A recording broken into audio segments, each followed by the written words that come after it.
여기 한 여성이 놀랍다는 표정으로 바닥에 손을 댄 뒤 얼굴까지 가져다 대 보고 있는데요. 뭐가 그렇게 신기한지 그녀는 연신 와우라는 단어를 외치고 있습니다. 어떻게 된 사연일까요? 안녕하세요 여러분. 감동주파수의 김희정입니다. 날씨가 점점 추워지고 있습니다. 옷 따뜻하게 입고 다니고 계시죠? 여러 가지 사건 사고들로 몸과 마음이 차가워지는 이런 시기에 한국에서 따뜻함과 감동을 경험한 외국인들의 사연을 들으면서 마음을 따뜻하게 녹여보시면 어떨까 싶어요. 오늘의 사연은 온도를 경험한 클라라 씨의 사연입니다.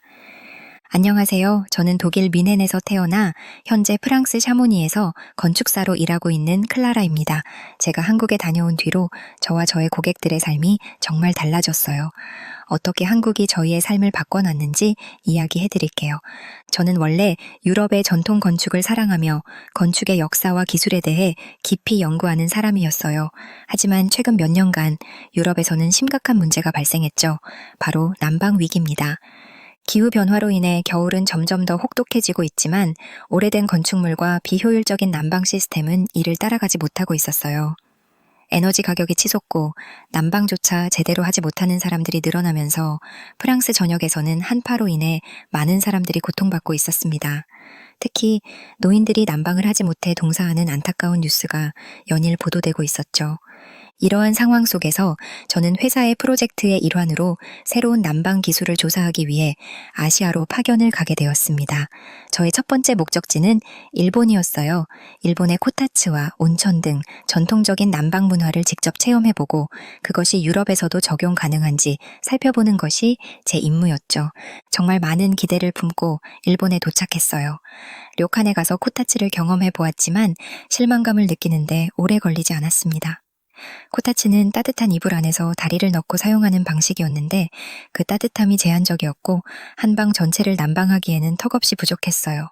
코타츠는 전기 난방이었기 때문에 겨울철 너무 추워질 때는 난방 전력 예비율이 낮아지는 문제도 발생하더라고요. 난방 효율을 생각하기에는 좋은 선택이 아닌 것 같았습니다. 특히 제가 머문 숙소는 단열이 전혀 되지 않아 바람이 그대로 들어왔고 추위를 막기 위해 이불을 여러 겹 덮고도 잠을 이루기 어려웠습니다. 일본의 전통 난방 방식은 효율적이기보다는 문화적인 체험에 가까웠죠. 코타츠에 대한 실망감만 있었다면 일본에 대해 좋은 기억이 남았겠지만 그게 아니었어요. 일본 숙소에서는 비효율적인 시스템으로 크고 작은 불편함을 겪었습니다. 예약한 방을 두고 엉뚱한 규정을 들어 거부당했고 결론적으로 방이 너무 추웠어요. 숙소의 난방기구는 히터, 라디에이터, 코타츠가 전부였는데 난방이 잘 되지 않아 문의를 했더니 에너지 보호를 위해 몇 도 이상은 올라가지 않는다고 하더라고요. 그리고 난방기를 계속 사용하다 보니 공기가 너무 건조해지고 건조한 공기를 환기시키면 차가운 공기가 방 안으로 가득 차 정말 이러지도 저러지도 못하는 상황이 계속됐죠. 결국 일본에서 며칠을 보내다 저는 감기에 걸리고 말았어요.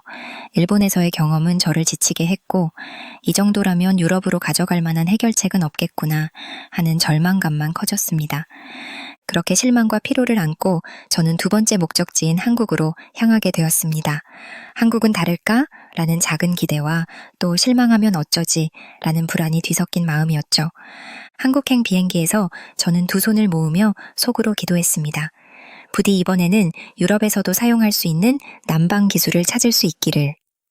비행기가 착륙하며 창문 너머로 보이는 한국의 도시 풍경은 참으로 인상적이었습니다.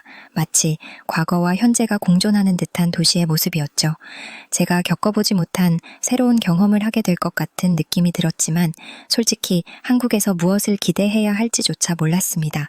어쨌든 저의 여정은 그렇게 시작되었습니다. 한국에 도착한 날 저는 감기 기운이 더 심해져 거의 녹초가 된 상태였습니다. 일본에서의 숙소는 차가운 바람이 그대로 들어와 밤새 떨었고 비행 중 쌓인 피로와 스트레스가 몸을 더 무겁게 했죠. 이런 상태로 한국의 숙소로 향하면서도 여기도 일본처럼 추운 방이면 어쩌지 하는 걱정뿐이었습니다. 숙소에 도착하자마자 저를 맞아준 것은 숙소 주인 아주머니의 따뜻한 미소였습니다. 그러나 제가 기운이 없어 보였는지 아주머니는 곧바로 저를 유심히 살피더니 말씀하셨어요. 손님, 얼굴이 많이 안 좋아 보이세요. 혹시 어디 아프신 건 아니에요? 그녀의 말을 듣는 순간 아뿔싸하는 생각이 들었어요. 혹시 내가 코로나 환자라고 생각하거나 다른 전염병에 걸린 사람이라고 생각해서 숙박을 거절하면 어쩌지라는 걱정이 앞섰거든요. 실제로 일본에서 제가 체크인을 할 때 한 일본인 커플 중 여성이 기침을 좀 하자 호텔 측에서 숙박을 거절하는 장면을 목격했었거든요. 그래서 한국도 일본처럼 숙박하는데 까다로운 게 아닐까 하는 걱정의 순간 등 뒤에 식은땀이 흘렀어요. 다시 숙소를 찾고 예약하기에는 제 몸 상태가 너무 좋지 않았거든요. 저는 사실대로 감기에 걸린 것 같다고 말씀드렸습니다. 그러자 아주머니는 다정한 목소리로 이렇게 권유하셨습니다. 그럼 침대방보다는 온돌방에서 쉬시는 게 좋겠어요. 온돌방은 몸을 따뜻하게 해줘서 감기에 딱이거든요. 온돌방? 그게 뭔지 몰라 조금 당황했지만 아주머니의 배려가 느껴져 따라갔습니다. 그리고 안내받은 방에 들어선 순간 저는 놀라움을 감출 수 없었습니다. 일단 침대가 없다는 게 너무 충격적이었어요. 침대가 없는데 어떻게 잘 수 있지? 하는 생각이 들었죠. 바닥이 왜 이렇게 따뜻하지? 바닥에 손을 대보니 마치 거대한 전기장판이라도 깔려 있는 듯 온기가 전해졌습니다. 저는 너무 놀라서 바닥에 얼굴을 대보았죠.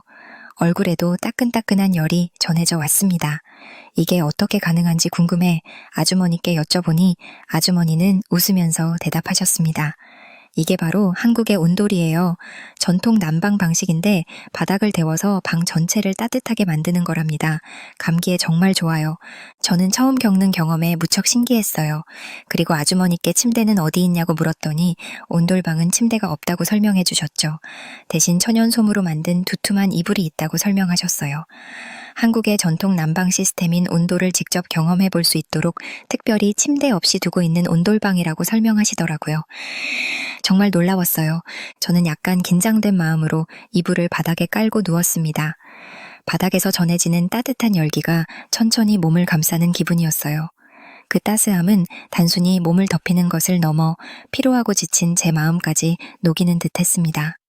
한참 동안 바닥에 누워 있다가 저는 어느새 깊은 잠에 빠졌습니다. 다음 날 아침, 저는 몸이 한결 가벼워졌음을 느꼈습니다. 밤새 바닥에서 올라오는 따뜻함 덕분인지 감기 기운도 많이 나아졌고 쌓였던 피로도 사라진 것 같았어요. 이게 정말 온돌의 힘인가?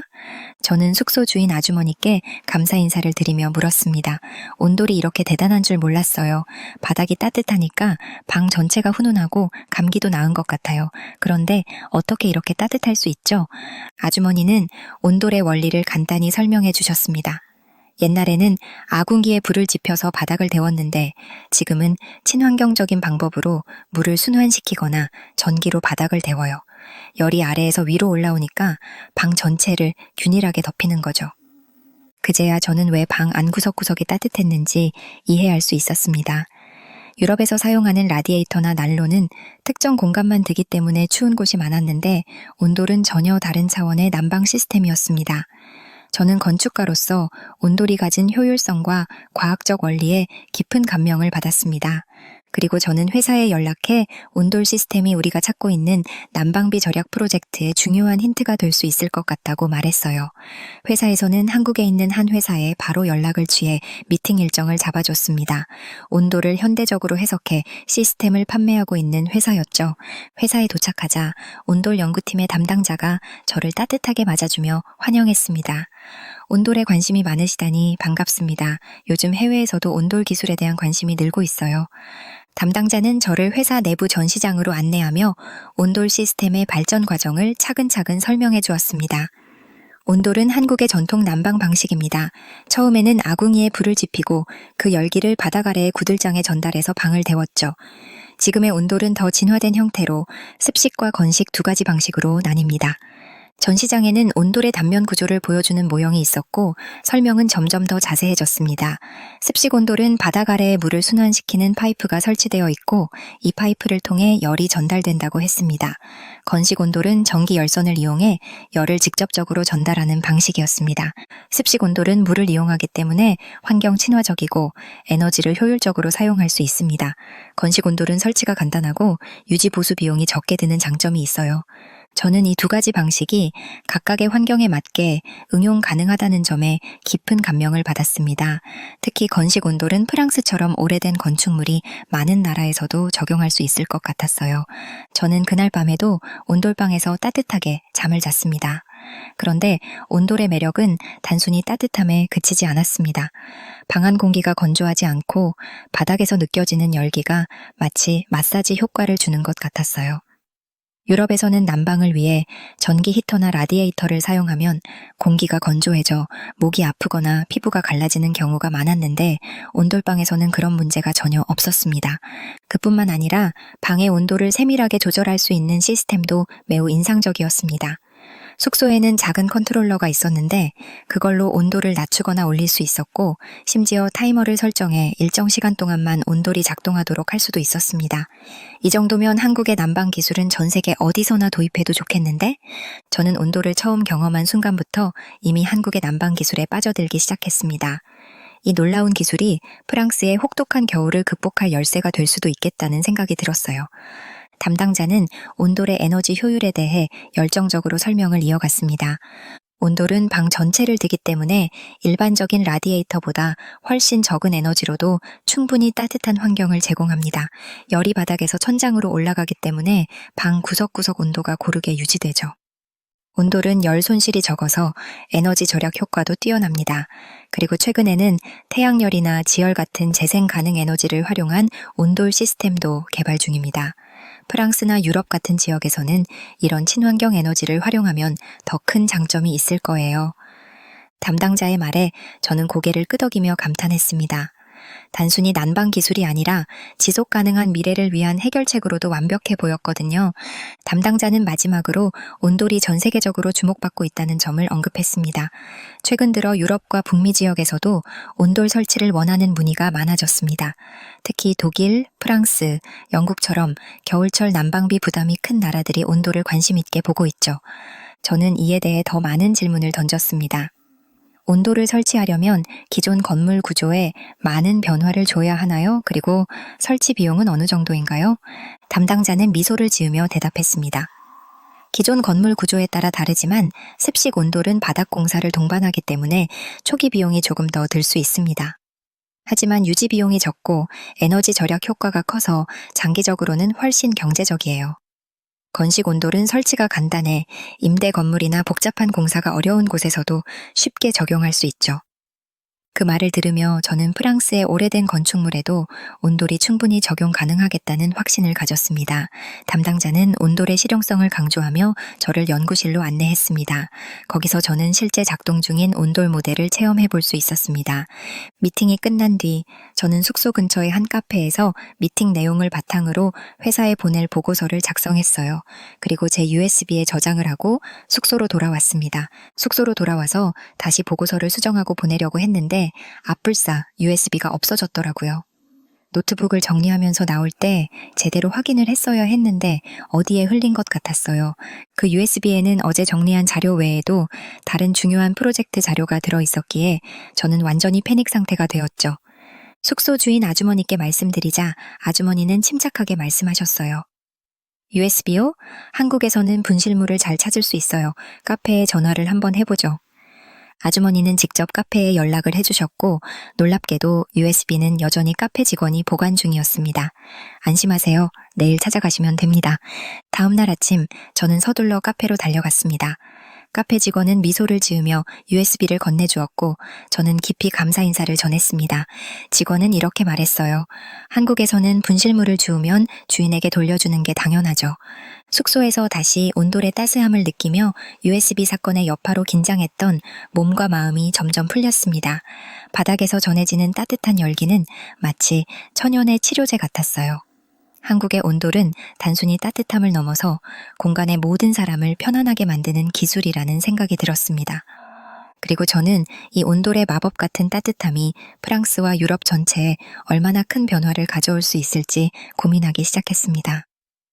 온돌 같은 기술이 있다면 우리가 혹독한 겨울에도 웃으며 따뜻하게 보낼 수 있을 텐데 온돌의 과학적 원리와 인간적인 따뜻함은 제게 한국 문화를 더 깊이 이해하게 하는 계기가 되었습니다. 한국에서의 여정을 마치고 프랑스로 돌아온 저는 온돌에 대한 자료를 정리하며 이 기술이 우리 지역에 어떻게 적용될 수 있을지 고민하기 시작했습니다. 회사에 복귀하자마자 저는 대표와 동료들에게 온돌 기술의 우수성과 한국에서 직접 경험한 내용을 공유하기로 결심했어요. 첫 번째 미팅은 제가 주도했는데 동료들은 한국에서 온돌을 경험한 제 이야기를 듣고 놀라워했습니다. 바닥이 전체적으로 따뜻하다고요? 방 전체가 고르게 데워진다니 정말 신기하네요. 한 동료가 믿기 어렵다는 듯 물었습니다. 라디에이터와는 완전히 다른 방식이에요. 열이 아래에서 위로 올라오니까 공기 중 열 손실이 거의 없고 방 전체가 훈훈하죠. 심지어 전기나 물을 사용하는 친환경 기술로 진화했더라고요. 저는 미팅에서 한국의 온돌 기술이 유럽에서 어떤 가치를 가질 수 있을지 강조했습니다. 한국에서 가져온 자료와 직접 촬영한 온돌 시스템 사진, 온돌 회사에서 받은 브로슈어도 함께 공유했죠. 프랑스의 난방 시스템은 한계를 보이고 있습니다. 에너지 비용이 점점 높아지고 있고 많은 가정이 추위를 견디지 못하고 있어요. 온돌은 이런 문제를 해결할 수 있는 현실적인 대안이 될 겁니다. 저의 발표는 회사 동료들에게 큰 반향을 일으켰습니다. 특히 고객관리팀의 마르크 씨는 온돌이 유럽에서도 관심을 끌 것이라며 말했습니다. 요즘 많은 고객이 에너지 절약 솔루션에 관심을 가지고 있어요. 특히 겨울철 난방비 부담 때문에 불만이 많았는데 온돌에 대해 이야기하면 분명 흥미를 가질 겁니다. 미팅 후 저는 기존 고객 중 난방 문제로 상담을 요청했던 분들에게 온돌 자료를 전달하기로 했습니다. 이메일로 온돌의 원리와 장점을 설명하는 프레젠테이션 자료를 보내고 관심 있는 고객들에게는 직접 만나 설명해드리겠다고 제안했어요. 며칠 후 첫 번째 반응이 돌아왔습니다. 한 고객이 저를 만나고 싶다며 연락을 준 겁니다. 그는 난방비 절약에 관심이 많았고 오래된 건물에 새로운 난방 시스템을 도입할 방법을 찾고 있었습니다. 이 기술이 정말로 저희 집에 적용될 수 있을까요? 그의 질문에 저는 확신에 찬 목소리로 대답했습니다. 온돌은 기존 건물에도 충분히 설치 가능합니다. 특히 에너지 효율과 경제성을 고려하면 장기적으로 비용을 절감할 수 있습니다. 그날 미팅에서 저는 온돌의 설치 방식과 유지 관리 비용, 그리고 장점에 대해 자세히 설명했습니다. 고객은 크게 만족하며 바로 도입을 검토하겠다고 했고 이 고객의 집에 처음으로 온돌을 설치하게 됐습니다. 고객은 온돌 시스템에 너무 만족해했고 다른 고객들에게도 저희 회사를 소개해 주셨죠. 덕분에 저희 회사의 매출이 상당히 많이 올랐고 저 역시 온돌 시스템 덕분에 2직급이나 이른 승진을 하게 되었습니다. 승진도 너무 기쁘지만 온돌 시스템의 도입으로 인해 저희 고객들이 훨씬 따뜻한 겨울을 보낼 수 있다는 게 너무 뿌듯한 일인 것 같아요. 이렇게 저와 저희 회사가 성장할 수 있는 계기가 되어준 한국이 너무 감사합니다 하고 사연 보내주셨습니다. 저도 사연을 정리하면서 알게 된 사실인데 온돌 기술은 최근 복사냉난방이란 새 이름으로 불리며 해외 건축물들에 속속 도입되고 있다는 사실 알고 계셨나요? 독일 베를린의 국회의사당 일명 라이히슈타크은 7제 500mm 건물 바닥을 온돌 방식으로 두고 있다고 해요. 또 프랑스 파리의 루이비통 박물관에도 온돌 기술이 활용되고 있다고 합니다. 북유럽에서 온도와 습도에 민감한 항공기 경납고 소아병원, 실내 경기장에 도입되는 사례가 늘고 있다는 사실. 여러분들은 알고 계셨나요?